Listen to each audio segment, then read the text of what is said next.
The ignition switch on the 991 Gen 1 is easy to replace once you have everything out of the way. Unfortunately, there is a lot of stuff that needs to be removed first.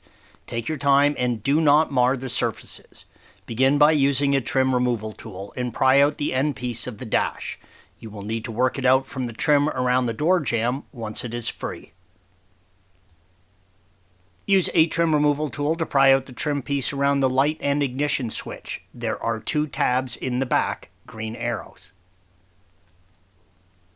Squeeze in on the tab on the electrical connection for the sensor and separate them, red arrow.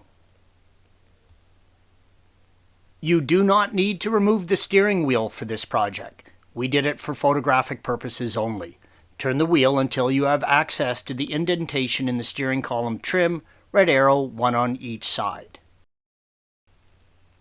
Use a small flathead screwdriver and push in and release the clips on the upper and lower trim pieces, red arrows. Separate the electrical connections for the microphones under the trim piece, red arrow. The connections will come out from the cover to help with separation. Unclip the leather trim piece from the plastic piece, red arrow. The instrument cluster surround is held in place from behind by 4 plastic clips indicated by the blue arrows. Pull it forward and remove it. Remove the 4 T20 Torx screws, blue arrows, and pull the cluster forward. On the left side of the cluster, press in on the blue tab, red arrow, and then pull down on the orange arm. This will separate the electrical connection. On the right side, press in on the very small tab, red arrow, and separate the electrical connections. You can now remove the cluster from the vehicle. Use a T20 torque and remove the 2 screws on the front of the lower trim pieces, red arrows. If you have a manual adjust on the column, remove the 3 T20 torque screws holding the handle and the trim piece in place, red arrows. If you have an electrical adjustment, you will need to use a trim removal tool and pry out the assembly and separate the wiring. You can now lower and remove the piece. Use your trim removal tool and pry out the trim piece to the right of the steering column.